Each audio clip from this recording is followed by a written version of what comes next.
ধন্যবাদ আপনাদের সবাইকে ধন্যবাদ। আমি হ্যাঁ আমি আপনাদের সবাইকে এই কারণে ধন্যবাদ দিতে চাই যে আমার মতন একজন লেখকের জন্য আপনারা এখানে এসছেন। I truly mean it. I feel deep gratitude. আমাকে অসংখ্য ধন্যবাদ। আমি সত্যি মনে করি যে আমি বাংলাদেশের মানুষের যে ভালোবাসা পেয়েছি রাস্তাঘাটে, এর এক ভাগ ভালোবাসা যদি একজন মানুষ পান তার জীবনে, আই উড কনসিডার যে তার জীবনটা সার্থক। তা এই ভালোবাসা আপনারা দোয়া করবেন যেন এই ভালোবাসার লায়ক আমি হতে পারি, যেন আমি ভবিষ্যতে ওই ডেসপিকেবল না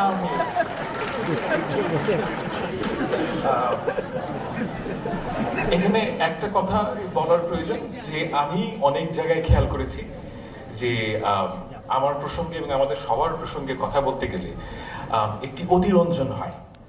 এই অতিরঞ্জন হচ্ছে কি যে আমরা সবাই মিলে যা করেছি, আর এর তুলনায় আবু সাইদের হাত এটা অনেক অনেক বড়, এটা কোনো তুলনা হয়। এবং আমি আসলেই মনে করি যে আবু সাইদের সাথে আমাদের নাম উচ্চারিত হওয়াটা ঠিক না। তারা যে আত্মত্যাগ করেছেন তাদের জন্য আজকে আমি এখানে দাঁড়াতে পারছি। বাংলাদেশের ছাত্র জনতা যদি তারা এই আত্মত্যাগ না করতেন তাহলে আমরা অন্তত আমি এবং জিয়া ভাই এখানে, ফায়েজ ভাইও এখানে দাঁড়াতেই পারতাম না। আমি সত্যিই আমি এটা বলার জন্য বলছি না। I am absolutely thankful to you all. অসংখ্য ধন্যবাদ। এবং আপনাদের সবার কাছে আমি একটা কারণে ক্ষমা চাইছি যে আমি অনেককে বলেছি যে আপনাদের সাথে দেখা হবে, কথা রাখতে পারিনি। আমি এই চরিত্রের মানুষ না, কিন্তু আমি আসলেই পারি নাই। আপনাদের সবার কাছে ক্ষমা চাইছি। আমার বক্তব্যর প্রথমে একটা জিনিস বলে রাখা প্রয়োজন যে আমি বক্তব্য ছোট করতে চাই আর প্রশ্নোত্তর বেশিক্ষণ দিতে চাই। দেখেন, আমি একজন ফুল টাইম হাজব্যান্ড। যারা আপনারা অভিজ্ঞ হাজব্যান্ড তারা জানেন যে আমরা কিন্তু কথা বলতে স্বচ্ছন্দ না, কিন্তু প্রশ্নোত্তরে স্বচ্ছন্দ। আমি আমার অভিজ্ঞতা কাজে লাগাতে চাই। আমি প্রথমেই একটা দার্শনিক প্রশ্নের কথা বলবো যে আমি কে। এটা আমাদের সবার জীবনে একটা খুব গুরুত্বপূর্ণ প্রশ্ন, আমি কে। এখন আমার ক্ষেত্রে প্রশ্নের উত্তর হচ্ছে কি অনেকভাবে এই প্রশ্নের উত্তর দেওয়া যায়।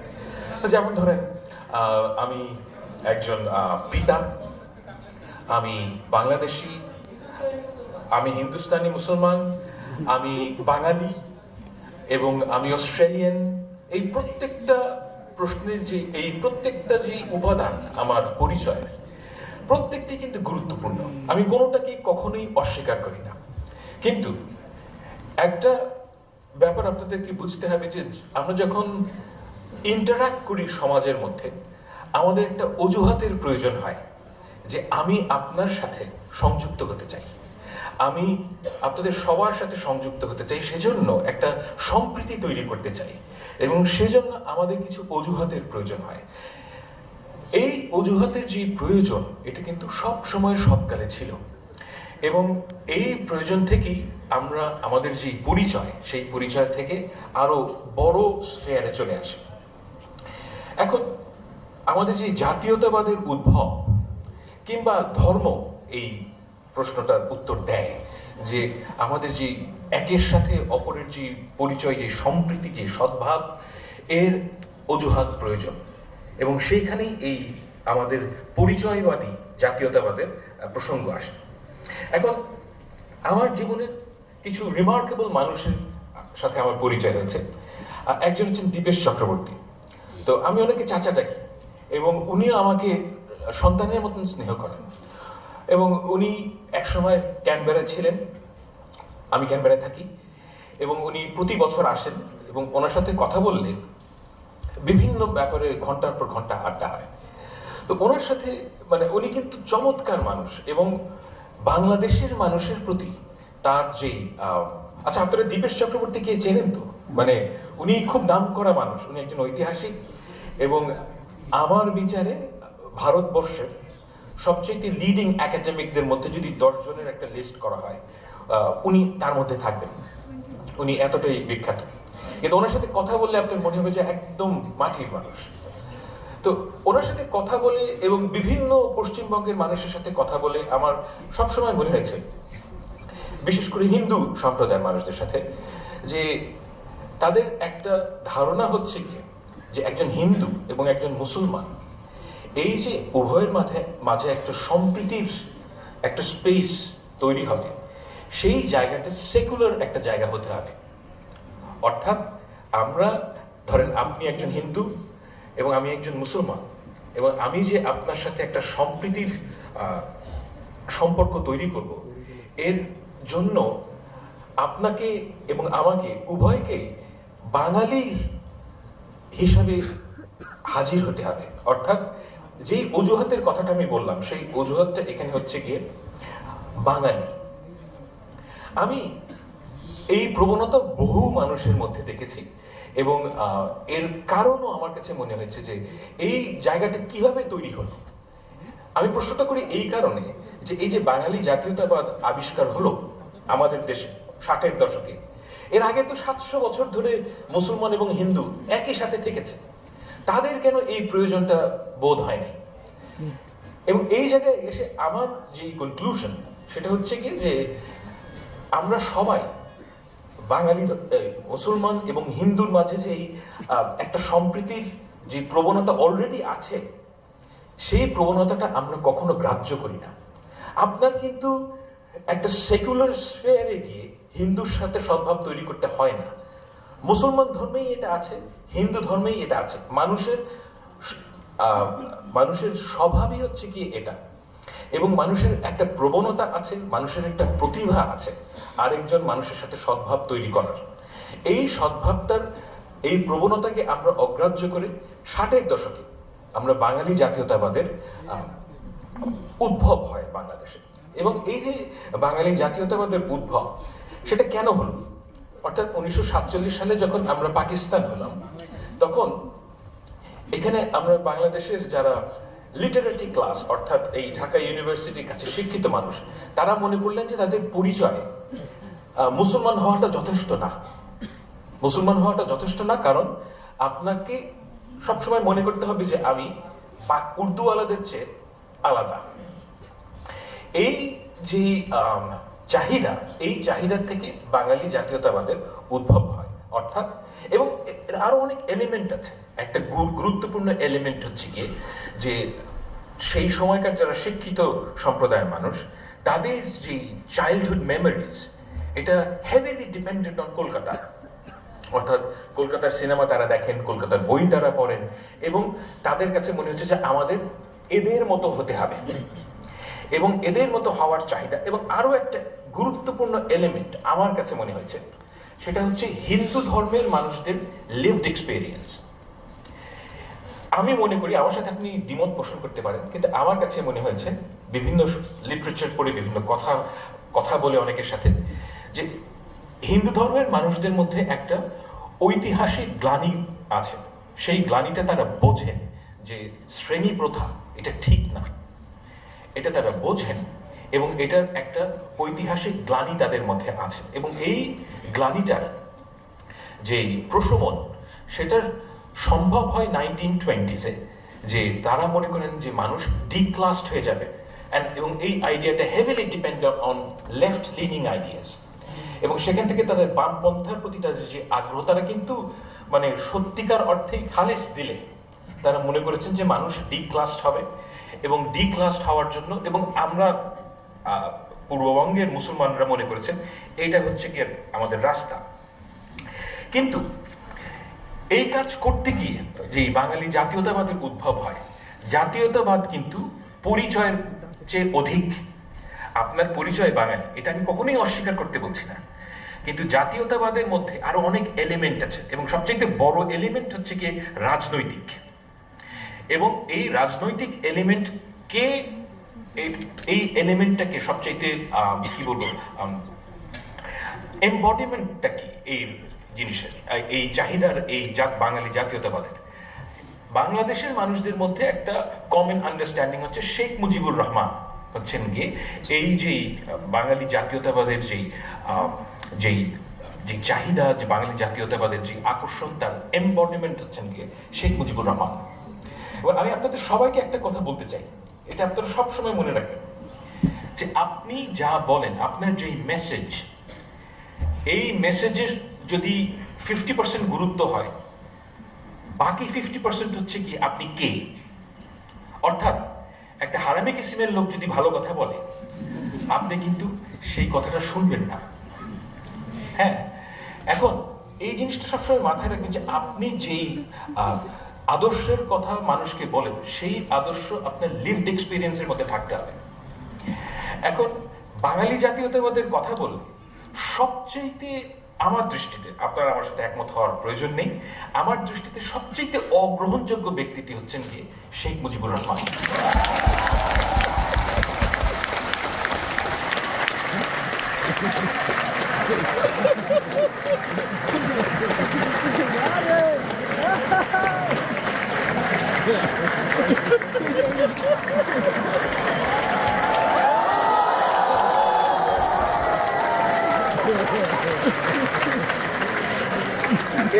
এর কারণটা কি? কারণ আপনি বলছেন, কারণ হচ্ছে কি, আমি সত্যিকার অর্থে আর কোনো নেতার কথা জানি না পৃথিবীতে যিনি অ্যাকচুয়ালি কোনো, ধরেন জাতীয়তাবাদী নেতার কথা জানি না পৃথিবীতে যিনি অ্যাকচুয়ালি কোনো সংগ্রামে উপস্থিত ছিলেন না, শুধুমাত্র ভাষণ অবিসংবাদিত নেতা হয়েছেন। দিস আর ফ্যাক্টস, আমি কিন্তু বানিয়ে বলছি না। কারণ আপনি খুব খেয়াল করে দেখেন যে উনি কি 71 সালে উপস্থিত ছিলেন না। এই মানে, এবং ওনার যে কথা এবং ওনার যে চাহিদা, এবং রাইট,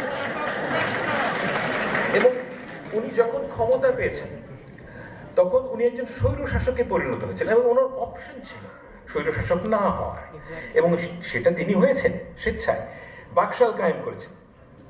এবং এই ধরনের মানুষকে যখন আপনি একটি আদর্শবাদের, বাঙালি জাতীয়তাবাদ এক ধরনের আদর্শবাদ, এই আদর্শবাদের যারা যদি আপনি পোস্টার বয় করেন, তখন আপনি যে ভুলটা করেন সেটা হচ্ছে আপনি ভুল মেসেজিং দেন। আমাকে যদি আপনি বলেন যে সালাফি ইসলামের মেসেজিং করতে, আমি যদি সেটা করা শুরু করি, সেটা যত ভালো কথাই হোক, আপনারা কেউ সেটা গ্রাহ্য করবেন না। কেন? কারণ আমি সালাফি ইসলাম আমি পালন করি না। অর্থাৎ আমি নামাজ কালাম পড়ি, আমি একজন মুসলমান, কিন্তু আমি ওই দ্যাট পার্টিকুলার যে ফিলসফি, সেই ফিলসফির সাথে আমার জীবন যাপনের কোনো সম্পর্ক নেই। তাই আপনি আমাকে অবশ্যই, এবং মানুষকে বোকা মনে করার কোনো কারণ নেই। প্রতিটা মানুষ খুব ভালো করে বোঝেন যে একজন মানুষ কি, তার লিভড এক্সপিরিয়েন্স কি, আর সে কি বলে। যখনই এখানে পার্থক্য আসবে, আপনাকে সেই মানুষটি অগ্রাহ্য করবে। বাঙালি জাতীয়তাবাদের সবচেয়ে বড় সমস্যা গত 15 বছর আমরা যেটা দেখেছি, সেটা হচ্ছে কি দি আদারিং। দি আদারিং হচ্ছে কি এরকম যে একটা খুব ছোট গ্রুপের মানুষ, শেখ হাসিনা এই ধরনের একটা দুর্বৃত্ত করেন একটা গ্রুপ অফ পিপল, যা অ্যাকচুয়ালি যারা সার্বক্ষণিকভাবে মিথ্যা কথা বলছে। এবং শেখ হাসিনা এমন একজন মানুষ, উনি যদি বলেন যে আজকে শনিবার, আমি ওটাও বিশ্বাস করি। কারণ আমি আসলেই মনে করি না যে উনি ওনার অন্তত পক্ষে শেষ 15 বছরের জীবনে, মানে অর্থাৎ লাস্ট 15 ইয়ার্স, উনি কোনো একটা দিন একটাও মিথ্যা কথা বলেন না। এরকম কোনোদিন আমার মনে হয় যায় নাই। Absolutely pathological liar. এবং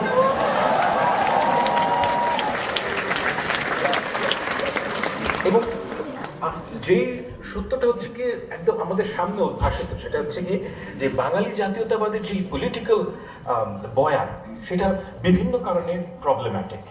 প্রথম কারণ হচ্ছে কি, বাঙালি জাতীয়তাবাদে বলা হয় যে আমরা বাঙালি, কিন্তু এর যে তাদের যে ক্ষমতার যে এক্সপ্রেশন, সেটা হচ্ছে কি এমন এক গ্রুপ অফ পিপলকে নিয়ে, তাদের জীবনে সেই জাতীয়তাবাদের কোনো আমি প্রমাণ কিংবা প্রয়োগ দেখি না। যেমন ধরেন বাংলাদেশের যারা ফিল্ম ইন্ডাস্ট্রি, আপনারা যারা অনেকে বয়স কম, কিন্তু আপনারা আসলে অনেকে জানেন না যেটা, যে ধরেন 90s 80s যারা সব সময় বাঙালি বাঙালি করতে করতে একদম মারা যেত, তাদের নিজেদের ছেলেমেয়েরা ইংলিশ মিডিয়ামে পড়ে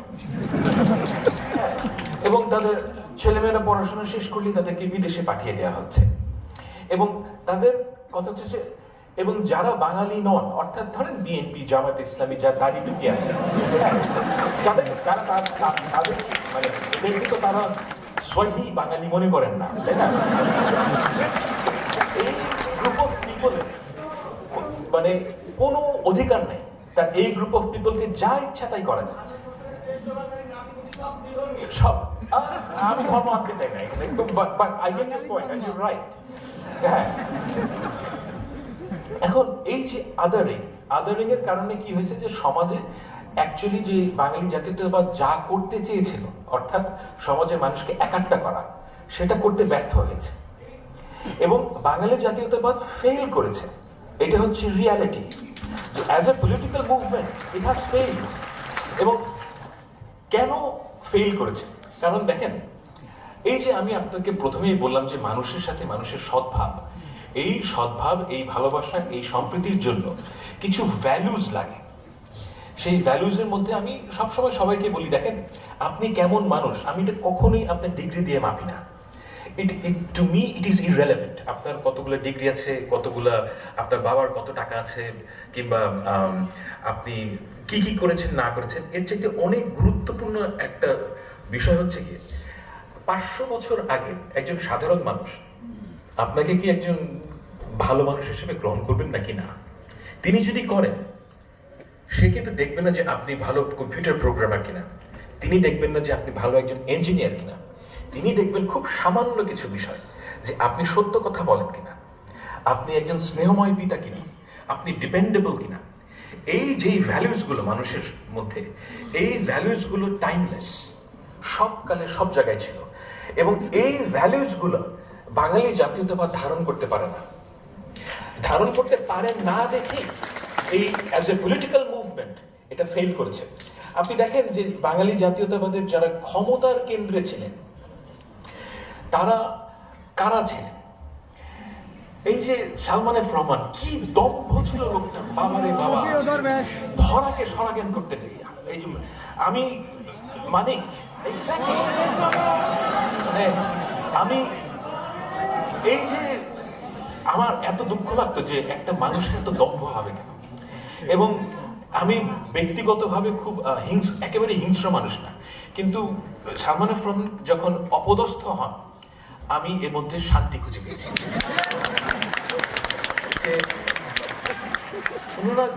ওনারা এমন একটা সিস্টেমকে রিপ্রেজেন্ট করেছেন গত 15 বছর, যেটা প্রবলভাবে আগ্রাসী, প্রবলভাবে দুর্নীতিপরায়ণ, এবং সাধারণ মানুষের যে অত্যাচার হয়েছে। আমি দেখেন, আমি রাজনৈতিক পরিবারের একজন মানুষ, তো আমি অনেক খবর পাই যে কি কার কি হয়েছে না হয়েছে, আমি অনেকের সাথে কথাও বলি। গত 15 বছর, বিশেষ করে গত 10 বছর, যারা দাড়ি টুপি পরা মুসলমান এবং যারা বিএনপি এবং জামাতের রাজনীতি করেছেন, তাদের যে কি দুর্বিষহ জীবন গিয়েছে, এটা ব্যাখ্যা করার মতন না, অকল্পনীয়। আমি এমন একজনকে চিনি যার 8 বছরের সংসার শেষ হয়ে গেছে। তার ওয়াইফ তাকে ডিভোর্স করেছেন, কারণ যে তার সাথে সংসার করা সম্ভব না, কারণ সে তার দেশের বাড়িতে যেতে পারেন না। তিনি ঢাকায় উবার চালাতেন, এবং এই ঘটনা ঘটেছে কিন্তু 10 বছর জুড়ে।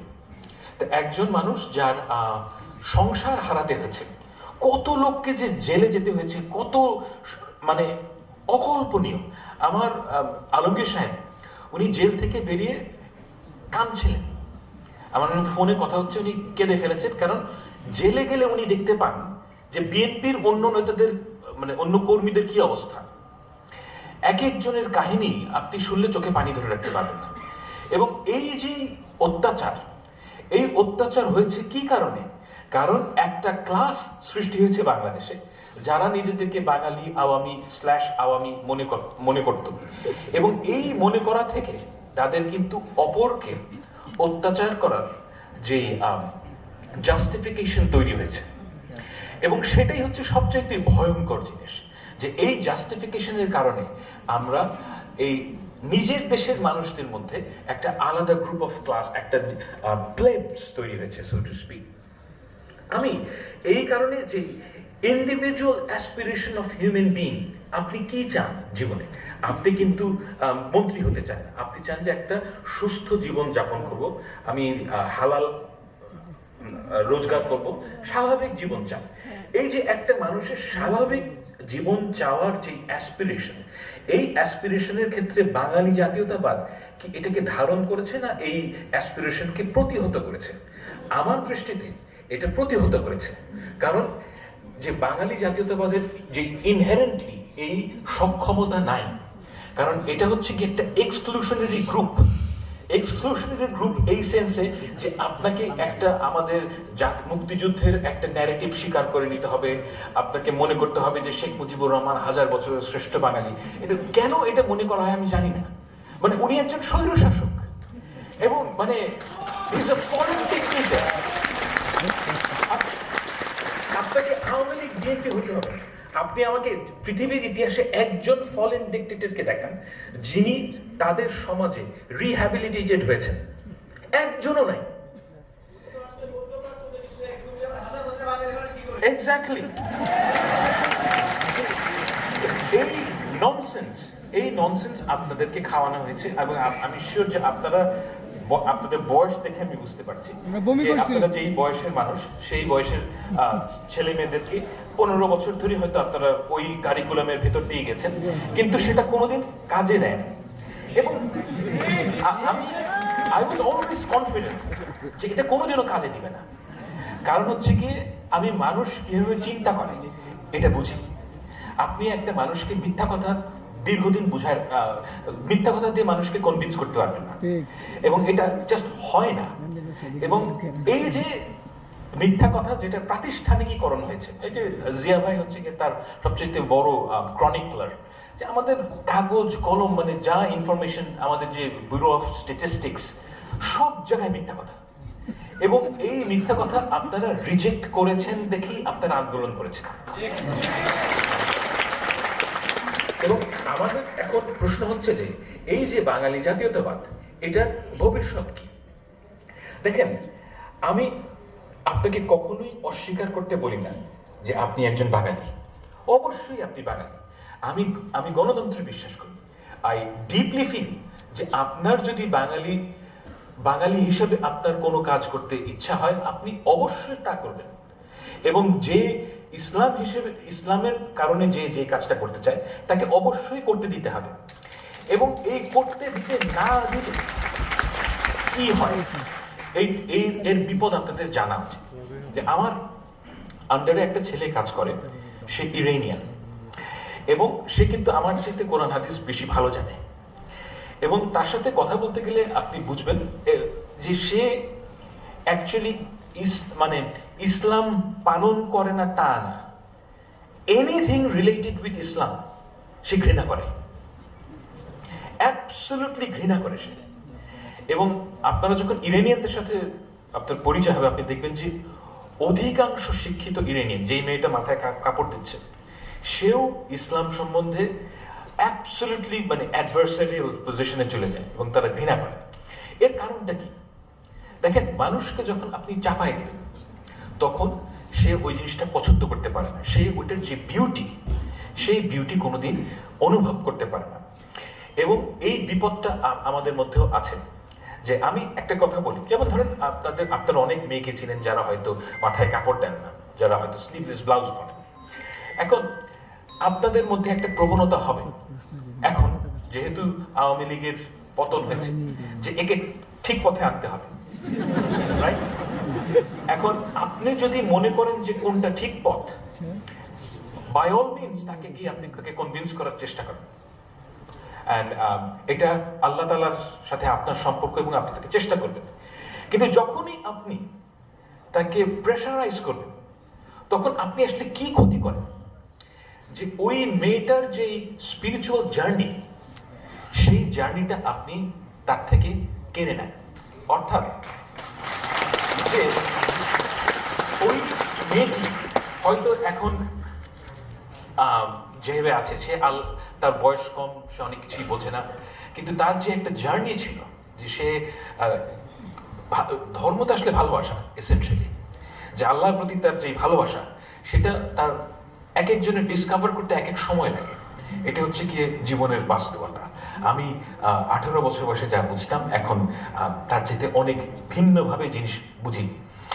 18 বছর বয়সে আমার একটা বাচ্চা মেয়ের প্রতি আমি সেই ভালোবাসা বোধ করতাম না, যেটা আমি আমার মেয়ের প্রতি করি। আপনাদের প্রত্যেকেরই একটা ইন্ডিভিজুয়াল জার্নি আছে, এবং এই যে জার্নি, এই যে একটা স্পিরিচুয়াল জার্নিও আছে, যে আপনি আল্লাহর প্রতি যে আপনার ভালোবাসা, সেই ভালোবাসাটা যতক্ষণ না পর্যন্ত আপনি যেতে পারছেন, ততক্ষণ পর্যন্ত আপনি এই পৃথিবীর যে বাস্তবতা, সেটা আপনি একভাবে দেখবেন। এবং আপনি যখন একজন মানুষকে চাপিয়ে দেন, তখন যে সমস্যাটা তৈরি হয়, সেটা হচ্ছে যে তার যে জার্নিটা, সেটা আপনি রব করলেন। ইয়েস, আপনার ভালো লাগবে যে সে মাথায় কাপড় দিচ্ছে, সে হিজাব করছে, কিন্তু এতে তার কিন্তু কোনো লাভ হবে না। এবং এই ঘটনাটা আমি দেখেছি। এবং আমাদের যে এখন রেভলিউশনারি জিল, আমি কেন ভয় পাই এই জিনিসটা, যে রেভলিউশনারি জিল থেকে আপনাদের মধ্যে 6 মাস পরে কিংবা 1 বছর পরে আপনি যেটা মনে করবেন যে আপনার জন্য যেটা ঠিক, সেটা অপরকে ওই জায়গায় আনতে হবে। এই যে আপনার চাহিদা, এই চাহিদাটার সম্বন্ধে আপনাদের কিন্তু সবসময় সজাগ থাকা উচিত, যে এই চাহিদা এটা ডেঞ্জারাস।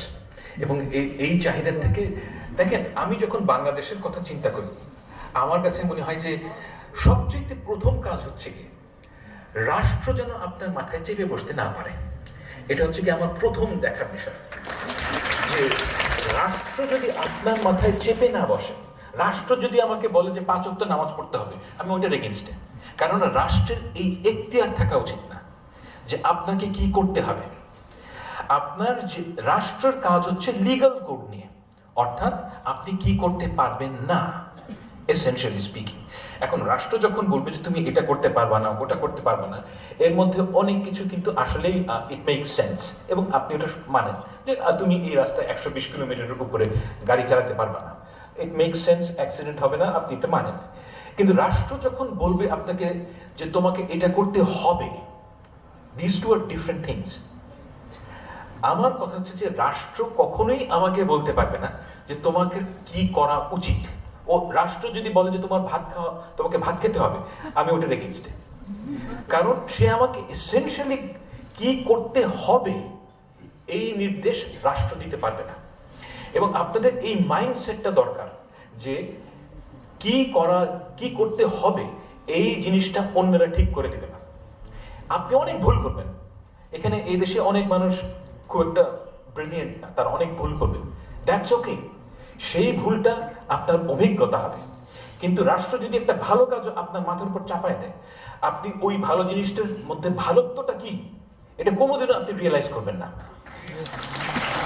এখন এইরকম পরিস্থিতিতে যেই ঘটনাটা অ্যাকচুয়ালি ঘটে, সেটা হচ্ছে রাষ্ট্র যখন একটা ন্যায়ের মধ্যে থাকে, অর্থাৎ রাষ্ট্রের মিনিমাল ল থাকা উচিত, এবং সেই ফ্রেমওয়ার্কের মধ্যে আপনি কার সাথে কি সদ্ভাব তৈরি করবেন, দায়ভার আপনার। ওই সময় কিন্তু মানুষের মধ্যে ট্রুলি সাম্প্রদায়িক সম্প্রীতি তৈরি হয়। সাম্প্রদায়িক সম্প্রীতি আমাদের লক্ষ্য না। সাম্প্রদায়িক সম্প্রীতি হচ্ছে কি একটা by product of law and order. আপনার সমাজে যদি জাস্টিস থাকে, তাহলে একজন হিন্দুকে শিখাই দিতে হবে না যে কিভাবে মুসলমানের সাথে সম্প্রীতি তৈরি করতে হয়, সে এটা এমনিই তৈরি করবে। এটাই মানুষের প্রতিভা, মানুষ এইভাবেই মানুষের এভলিউশন হয়েছে। এবং এই কাজটার জন্য আমি মনে করি যে বাঙালি জাতীয়তাবাদ হচ্ছে কি ইউনিকলি ডিসকোয়ালিফাইড, যে তারা এই কাজটা করতে পারেনি। যখনই আপনি এই বাঙালি জাতীয়তাবাদের দোহাই দিয়ে সাম্প্রদায়িক সম্প্রীতির কথা বলবেন, তখন যেই ঘটনাটা আসলে ঘটে, সেটা হচ্ছে কিছু মুসলমান মেয়ে সিঁদুর দেবে, তারপর মানে পূজার দিনে সিঁদুর দেবে, আবার কিছু হিন্দু ঈদের দিনে ঈদ মোবারক বলবেন। এগুলো তো সারফেসের জিনিস। এটা কিন্তু আসলে সম্প্রীতি না। সম্প্রীতি হচ্ছে কি ট্রু ভালোবাসা। আমি যখন একটা কোনো হিন্দুর সন্তানকে দেখি, আমি কিন্তু কিংবা খ্রিস্টানের সন্তানকে দেখি, আমার কিন্তু কখনোই মনে হয় না যে এটা খ্রিস্টানের সন্তান কিংবা হিন্দুর সন্তান। আমি দেখি একজন বাবা হিসেবে, আমি একজন বাবা আর এটা একজন সন্তান। এই যে মনোভাব, এই মনোভাব কিন্তু মানুষের মধ্যে, এটা কিন্তু কোনো অ্যাডভান্সড কিংবা সফিস্টিকেটেড মনোভাব না। এই মনোভাবটা মানুষের মধ্যে সবসময় ছিল। বাঙালি জাতীয়তাবাদ এসে আপনাকে বুঝিয়েছে যে এই মনোভাব যথেষ্ট না। যথেষ্ট কি, আপনাকে ওই সেকুলার স্পেসে যেতে হবে। এবং আপনার মধ্যে তো ওই সেকুলার স্পেসের কোনো নিড ছিল না কোনোদিন। তখন আপনাকে মনে হচ্ছে যে বিশেষভাবে অ্যাক্ট করলে আপনার সমাজে সহি হিসেবে আপনি আবির্ভূত হবেন। কিন্তু এটা হয় না, এটা ফেল করেছে এবং এটা বারে বারে ফেল করবে। একজন হিন্দুকে হিন্দু ধর্ম ছেড়ে মুসলমানের সাথে সম্প্রীতি তৈরি করতে হবে না। ঠিক তেমনি একজন মুসলমানকে তার ইসলাম ধর্ম বাদ দিয়ে তাকে হিন্দুর সাথে সম্প্রীতি তৈরি করতে হবে না। এই হচ্ছে গিয়ে, এবং সবচেয়ে বড় কথা, বাঙালি জাতীয়তাবাদের পৌরোহিত্য না থাকলে যে ঘটনাটা ঘটবে সেটা হচ্ছে যেই কাজগুলোকে আপনি বাঙালির কাজ বলে মনে করেন, অর্থাৎ যেমন ধরুন একটা বিশেষ specific way of art form. আমি দেখেন, আমি একজন ছবি আঁকি আমি, এবং আমি যে কোনো দেশে গেলে মিউজিয়ামে যাই, সব জায়গায় এই জায়গাগুলোর ব্যাপারে আমার সারা জীবন অনেক আগ্রহ। তা আমি দেখলাম যে গুলশানে আমি দুটো দোকানে গেলাম এবং আমি দেখলাম যে এইসব জায়গায় যে আর্টের কোয়ালিটি মানে 20 বছর আগের থেকে এখন অনেক ডিগ্রেডেড হয়েছে। Actually I can ভাউচ for it যে বাংলাদেশের আর্টিস্টদের যে আর্ট ওয়ার্ক এর যেই মান সেটা নিচে নেমে গেছে। কেন গেছে সেটা ভিন্ন বিষয়, কিভাবে গিয়েছে সেটা ভিন্ন বিষয়। কিন্তু আমি একটা কথা বলতে চাই যে এটা হচ্ছে সাবজেক্টিভ মূল্যায়ন আমার নিজের, কিন্তু আমার কাছে মনে হচ্ছে একটু কমে গেছে। কারণ কি? কারণ হচ্ছে কি, আপনাকে এমন একটা এক্সপ্রেশনের প্রতি বাধ্যবাধকতা সৃষ্টি করা হয়েছে যেটা আপনার মন থেকে আসে নাই। আপনাকে মনে হচ্ছে যে আমি যদি একদম স্কাল্পচার হই তাহলে আমাকে একটা শেখ মুজিবের মূর্তি বানাতে হবে। আপনার মনে হয়েছে যদি আমাকে একজন আর্টিস্ট হতে হয় তাহলে বাংলায় এভাবে লিখতে হবে, তাহলে শেখ মুজিবের অমুক ছবিটা আঁকতে হবে, এবং নাটক করতে গেলে আপনাকে দেখাতে হবে যে তারপর মানে যেগুলোর কোনো রিয়েল লাইফে কোনো রেলেভেন্স নাই। মানে মানুষ এইভাবে সমাজে চলে না। আমাদের একটা স্পেসিফিক ওয়ে অফ লাইফ আছে, যেটা হচ্ছে গিয়ে যেটা হাজার বছরের সংস্কৃতি না, কিন্তু অন্তত কয়েকশো বছরের আমাদের অভ্যাস। আমাদের একটা স্পেসিফিক ওয়ে অফ লাইফ আছে। এই লাইফটা, যেমন মেয়েরা এখানে শাড়ি পরবে, আপনি চেষ্টা করলেও তাকে শাড়ি পরানো আটকাতে পারবেন না, সে বিশেষ বিশেষ দিনে শাড়ি পরবে। এখন বাঙালি জাতীয়তাবাদ যেই কাজটা করে সেটা হচ্ছে কি, আপনাকে একটা রাইট অ্যান্ড রং বাইনারি তৈরি করে, যে বাঙালি হতে গেলে আপনাকে এই এই কাজগুলো করতে হবে, এই কাজগুলো না করতে হবে। এখন এটা কোনো প্রয়োজন নাই, আপনাকে কারোর কোনো ঠিক করে দেওয়ার প্রয়োজন নাই যে কি করা উচিত কি করা উচিত না। এই যে মোরালিটি, এই যে মোরাল কোড, সেটার নির্দেশনা দেওয়ার ক্ষমতা বাঙালি জাতীয়তাবাদের নাই। এটা আপনাকে অন্য কোনো জায়গা থেকে সংগ্রহ করতে হবে। এবং সেজন্য আমি বলি যে বাঙালি জাতীয়তাবাদের যদি পৌরোহিত্য না থাকে তাহলে আপনার যেই স্বভাব, এটার এভলিউশন হবে। আপনি নির্ভয়ে একটা কাজ করতে পারবেন। এই যে আজকে আপনারা এখানে এসছেন, এটা কিন্তু আসলে আমি জিয়া ভাইয়ের সাথে একমত যে মানে 3-4 মাস আগে এটা সম্ভব ছিল না। আপনাকে মানে এখানে যে কেউ আসতো, কিন্তু আপনারা নিজের থেকে আসতেন না। এই যে মানুষের যে স্বাধীনতার যে কি বলবো, স্বাধীনতার যে একটা উদ্ভব এবং স্বাধীনতার যে প্রকাশ, এটা কিন্তু আমাদের সমাজের মধ্যে এসছে, এবং এই জিনিসটাকে আমাদের রক্ষা করতে হবে।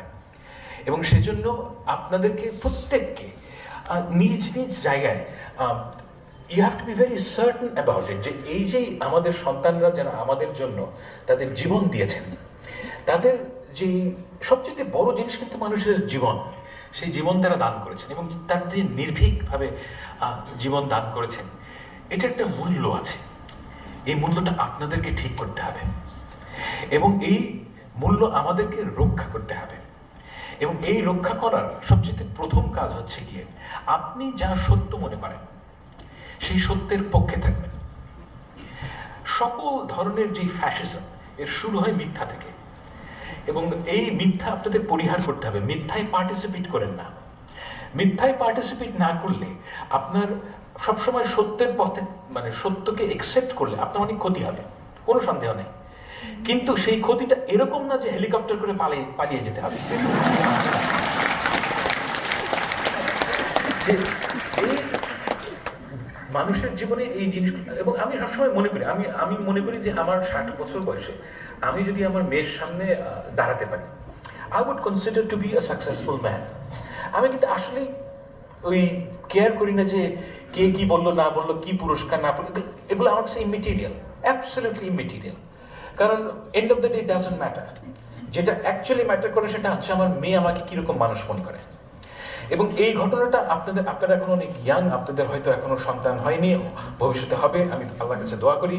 কিন্তু যখন হবে তখন আমি এখন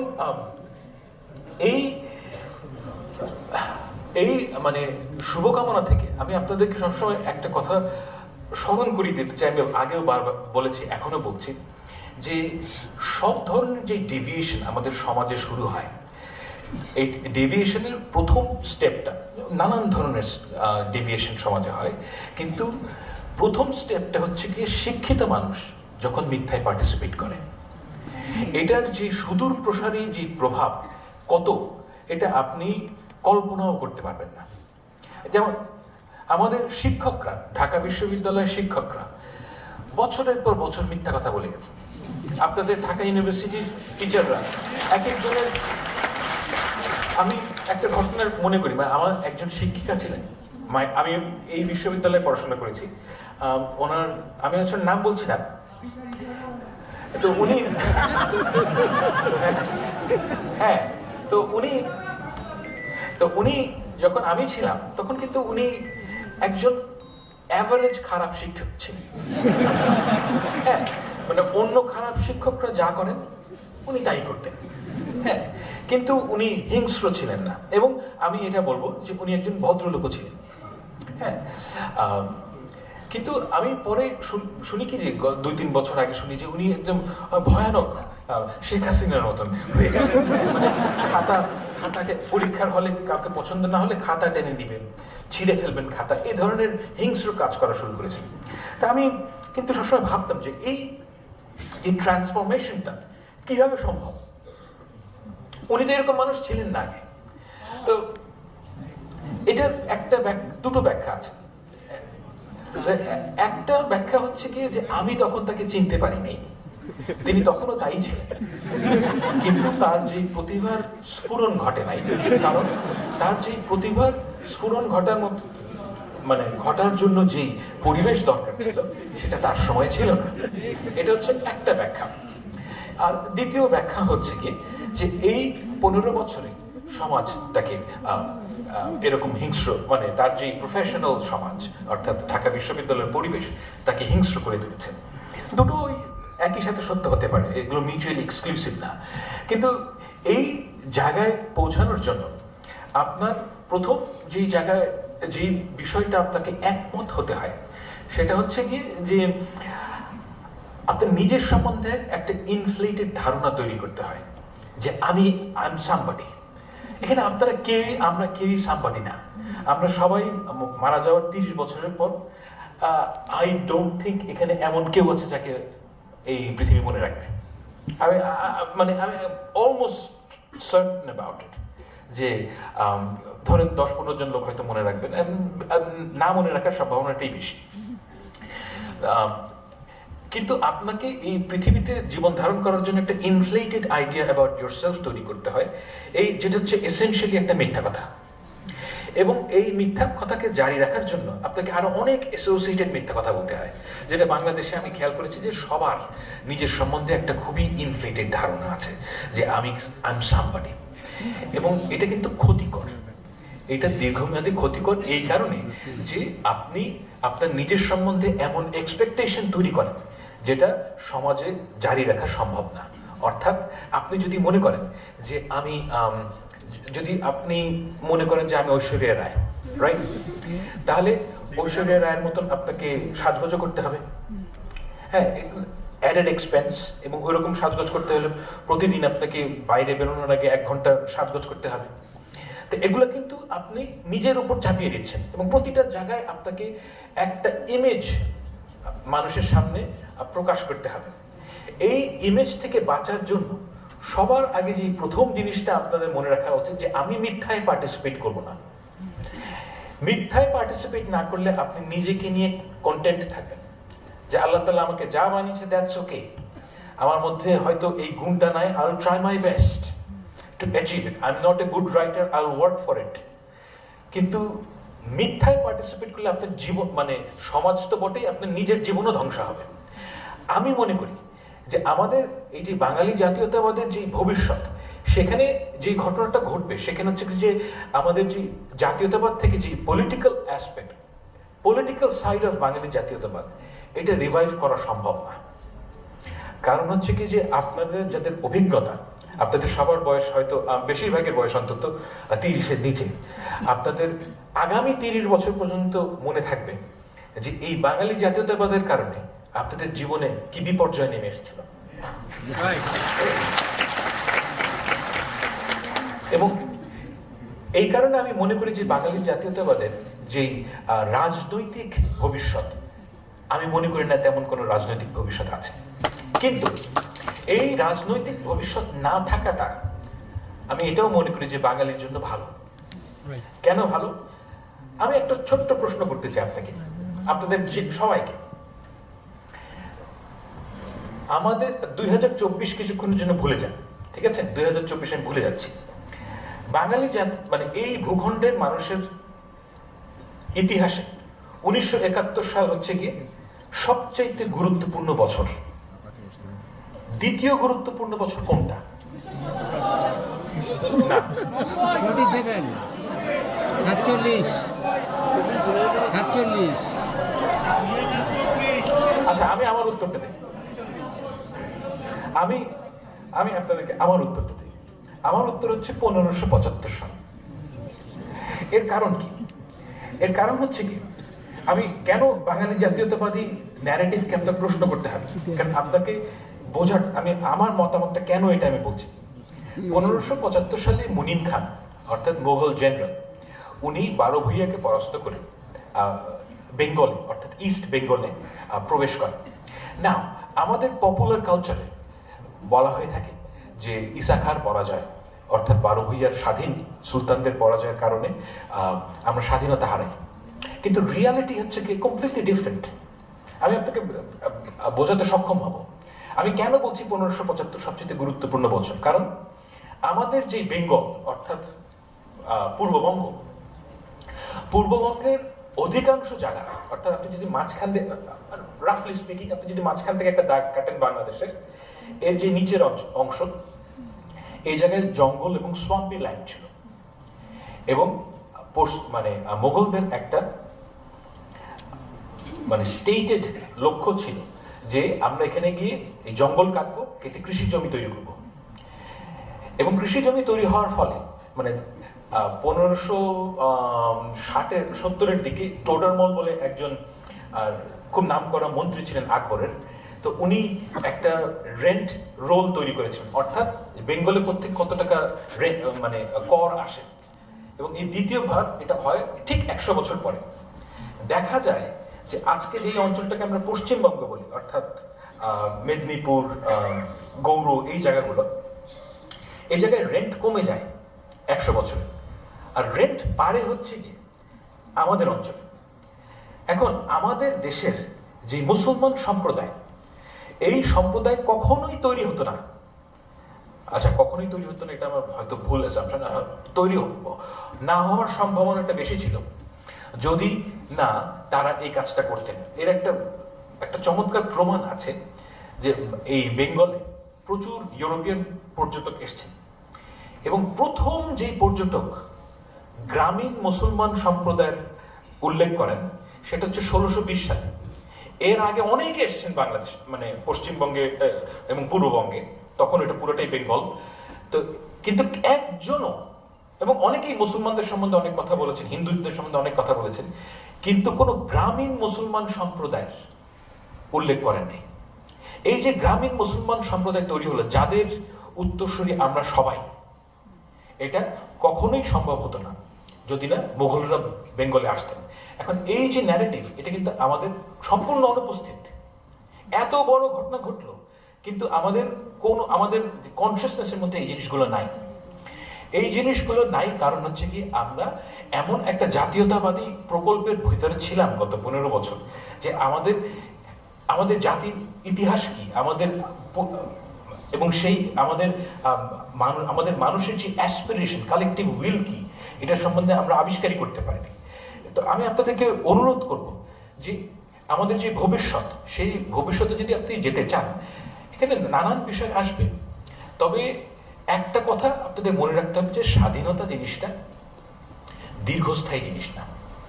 এই সেন্সে যে আপনি যদি এটাকে রক্ষা করার জন্য আগ্রহী না হন, আপনারা যদি এটাকে রক্ষা করার জন্য সবকিছু ত্যাগ করতে রাজি না হন, তাহলে এই স্বাধীনতা থাকে না।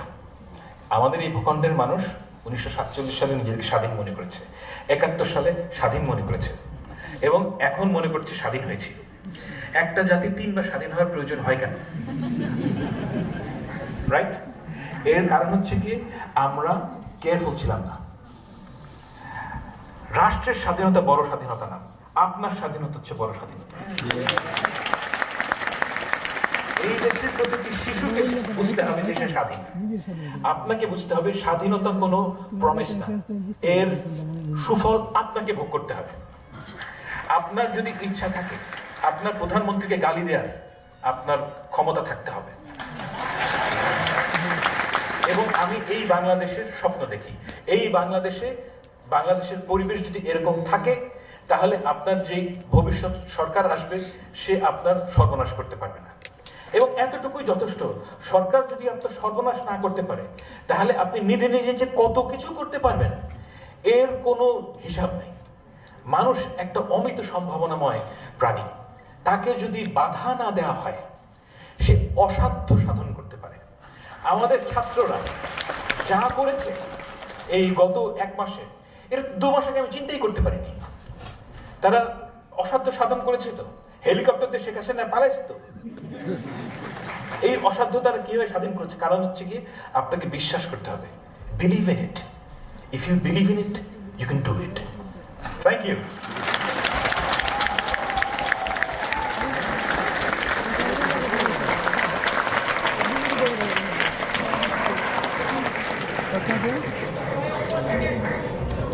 ধন্যবাদ ফাহাম আব্দুল সালামকে।